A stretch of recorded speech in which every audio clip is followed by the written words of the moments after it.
नमस्कार दोस्तों, कैसे हैं आप सब। आशा करता हूं आप सभी सुखी व स्वस्थ होंगे। दोस्तों, मैं हूं एडवोकेट राजेश। स्वागत करता हूं आप सभी का एक बार फिर से आपके अपने YouTube channel secular finance TV पर।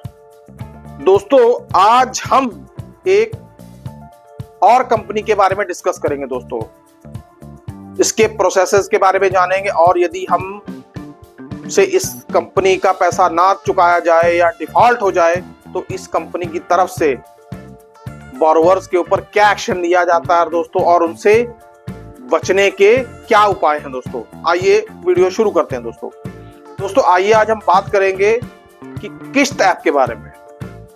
अब किस्त ऐप एक थर्ड पार्टी लोन ऐप है। इस ऐप में कई सारे लेंडर्स का पैसा लगा हुआ है दोस्तों, और किस्त का प्रोसेस भी लगभग वही है।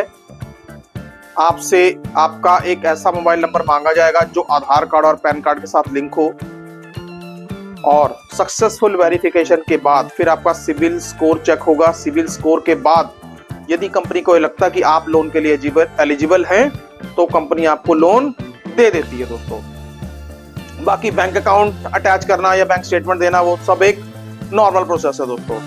लेकिन दोस्तों, आइए आज हम बात करेंगे सबसे बड़े मुद्दे पर कि यदि हम किस्त का पैसा, किस्त की लोन रीपेमेंट नहीं कर पाते हैं तो हमारे लिए क्या क्या मुश्किलें खड़ी हो सकती हैं और क्या क्या लीगल कॉम्प्लिकेशंस आ सकती हैं दोस्तों, और यदि आ भी जाएं तो हम उन लीगल कॉम्प्लिकेशंस से कैसे निपट सकते हैं। दोस्तों, आइए वीडियो शुरू करते हैं।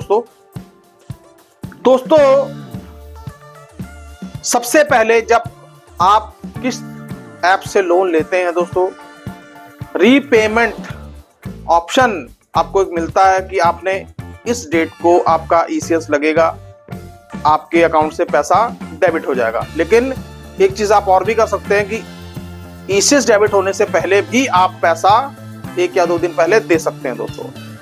अब लेकिन सवाल ये है कि जब आपकी ईएमआई ड्यू होने लगती है 4 से 5 दिन पहले, तब क्या होता है दोस्तों कि किस्त ऐप के द्वारा आपको रिमाइंडर्स भेजे जाते हैं, आपको मैसेजेस भेजे जाते हैं, आपको व्हाट्सएप पे भी मैसेजेस आएंगे। कभी कभी तो इनके ऑफिसर्स आपको कॉल भी करेंगे कि आपको रिमाइंड कराने के लिए कि आपकी ईएमआई पेंडिंग है, कृपया आप अपनी ईएमआई पेंडिंग कर दें। मान लीजिए कि आपकी ईएमआई टूट जाती है दोस्तों, आपकी ईएमआई बाउंस हो जाती है, तो 1 या 2 दिन तक आपको ये फोन करके कहेंगे कि जी आप अपनी ईएमआई जो है पे कर दीजिए, आपकी ईएमआई बाउंस हो चुकी है। बड़े ही आराम से आपसे ये बात करेंगे।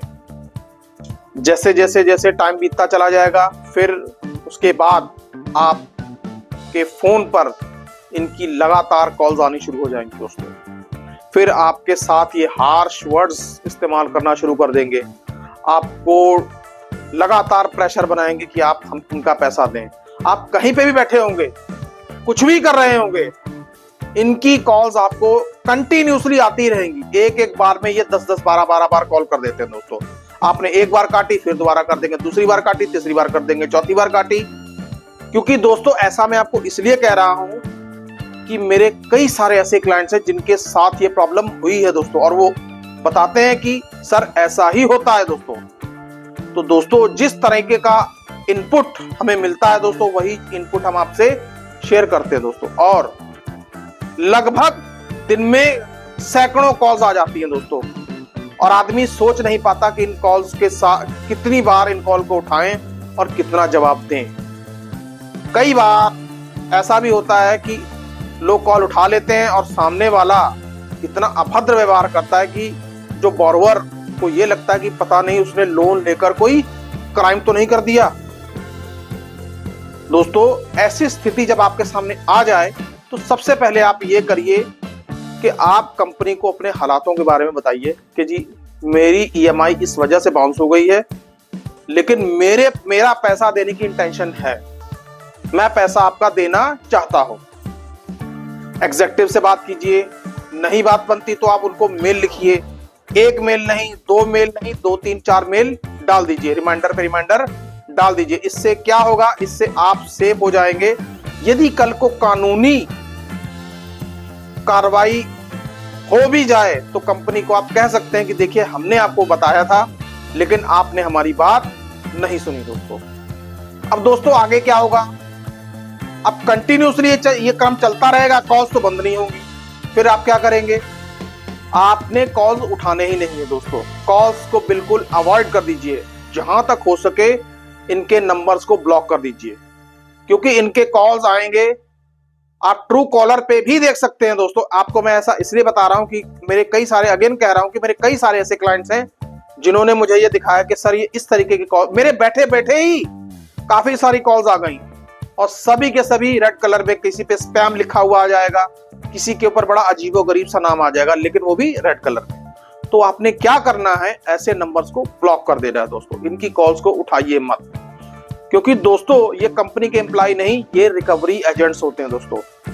ये दूर बैठे बैठे सिर्फ आपको डरा सकते हैं, धमका सकते हैं और कुछ भी नहीं कर सकते दोस्तों। फिर दोस्तों ऐसी सिचुएशन भी आएगी, कभी कभी आपको ऐसे नंबर से भी फोन आ जाएगा कि वो कहेगा जी मैं फलाने थाने से बोल रहा हूं, आपकी कंप्लेंट हमारे पास आई है, आपके खिलाफ हम FIR दर्ज करने वाले हैं, जल्दी से जल्दी पैसा दे दीजिए नहीं तो आपके खिलाफ FIR दर्ज हो जाएगी और आपको जेल जाना पड़ेगा दोस्तों। दोस्तों मैं यहाँ पे मैं आपको ये बताना चाहता हूं कि जब कंपनी ने आपको लोन दिया था तब आपकी प्रॉपर वेरिफिकेशन करने के बाद दिया था, क्योंकि दोस्तों पैसा कंपनी दे रही है दोस्तों, आप कंपनी से पैसा ठग नहीं रहे थे। कंपनी ने सारी वेरिफिकेशन करने के बाद, आपका अकाउंट वेरिफिकेशन करने के बाद, आपका आधार कार्ड पैन कार्ड वेरीफाई करने के बाद फिर आपको पैसा दिया था। जब कंपनी संतुष्ट हुई तब कंपनी ने आपको पैसा दिया है दोस्तों। और दोस्तों और कानून में भी यदि आप लीगली भी मेरे से पूछना चाहें तो लीगली भी कोई पुलिस किसी लोन रिकवरी में पार्टिसिपेट नहीं करती दोस्तों। पुलिस का एक काम ही नहीं है कि लोन कंपनियों का पैसा निकलवा कर दे दोस्तों। क्या दोस्तों पुलिस के पास और काम नहीं है? पुलिस के पास और सारे केसेस सॉल्व करने के लिए नहीं है क्या? क्योंकि साफ तौर पर माननीय सुप्रीम कोर्ट की गाइडलाइन है दोस्तों कि लोन कंपनीज बोरोवर को हरास नहीं कर सकती दोस्तों। और एक टाइम होता है कि एक एजेंट कितने बजे से इतने बजे तक जा सकता है दोस्तों। तो दोस्तों अब हम बात करते हैं अगली बात के बारे में। फिर आपको फोन आएगा कि मैं हाई कोर्ट से एडवोकेट बोल रहा हूं दोस्तों। अब बताइए, आपने 40-50 हजार या लाख रुपए तक का लोन लिया होगा तो उसको रिकवर करने के लिए हाई कोर्ट से आपको कॉल आएगी दोस्तों। आपको मैं साफ बता देता हूं, ये जो बोलते हैं कि मैं हाई कोर्ट से वकील बोल रहा हूं दोस्तों या 30,000 कोर्ट से वकील बोल रहा हूं, ये सबके सब चवन्नी छाप होते हैं दोस्तों। दोस्तों इनसे आप यदि पूछेंगे ना तो इनको LLB की फुल फॉर्म भी नहीं पता होगी। इनको वकील बनने का, एडवोकेट बनने का प्रोसेस ही नहीं पता होगा। इनको बार काउंसिल तक का मतलब नहीं पता होगा दोस्तों। तो ये सब फर्जी होते हैं दोस्तों। तो इसलिए ऐसी कॉल से आपको डरने की, घबराने की जरूरत नहीं है। आप मस्त होके आप इनकी कॉल्स को अवॉइड करिए दोस्तों। फिर उसके बाद आपको आपके व्हाट्सएप पे कोई नोटिस भी आ सकता है दोस्तों। वो नोटिस पूरी तरह से लगभग फर्जी ही होगा। फिर आर्बिट्रेशन का सम्मन भी आ सकता है दोस्तों। लेकिन आर्बिट्रेशन के मामले में आपको एक चीज बड़ी ध्यान देनी होगी कि क्या आर्बिट्रेशन के ऊपर प्रॉपर सील लगी हुई है या आर्बिट्रेशन का जो सम्मन आया है, आर्बिट्रेशन की प्रॉपर सीट, प्रॉपर कोर्ट का नाम मेंशन है दोस्तों। ज्यादातर केसेस में क्या हो रहा है कि कंपनियां फर्जी आर्बिट्रेशन के सम्मन भेज रही हैं दोस्तों। इससे भी बात नहीं बनी तो फिर कंपनी आपको कोर्ट के सम्मन भी भेज देती हैं कई बार। यदि आप उन सम्मन को जांच करना चाहते हैं तो आप ई-कोर्ट नाम की ऐप है, उसमें जाकर देख सकते हैं। सारे पर्टिकुलर डालकर, स्टेट, डिस्ट्रिक्ट और प्रॉपर सारे पर्टिकुलर डालकर देख लीजिए। यदि वहां पर उस सम्मन की डिटेल आपको नहीं दिखाई देती तो समझ लीजिए कि ये सम्मन फर्जी हैं दोस्तों। और यदि हैं तो क्या होगा, ये ECS बाउंस का केस ज्यादा से ज्यादा आपके ऊपर कर सकते हैं दोस्तों। और ईसीएस बाउंस का प्रोसेस भी लगभग वही प्रोसेस है जो सेक्शन 138 नेगोशिएबल इंस्ट्रूमेंट एक्ट का है दोस्तों। सेम प्रोसेस रहेगा, आपको सेम डे बेल मिल जाएगी। दोस्तों हमारे एडवोकेट्स ऑल ओवर इंडिया में पैनल पे हैं। जहां कहीं भी ऐसी दिक्कत आपको आती है, देश के किसी भी कोने में ऐसी दिक्कत आपको आ रही है, आप हमें कॉल कर सकते हैं दोस्तों, या आप दिए हुए व्हाट्सएप नंबर पे जो आपकी स्क्रीन पर डिस्प्ले हो रहा है, इस पर हमें व्हाट्सएप मैसेज डाल सकते हैं। ये व्हाट्सएप हमारा पूरी तरह से पेड है, और लेकिन हमने इसके चार्जेस बहुत कम रखे हैं दोस्तों, 99 रुपीज। तो यदि आप 99 रुपीज खर्च करके अपनी समस्या से निजात पा सकते हैं दोस्तों, तो जरूर पाइए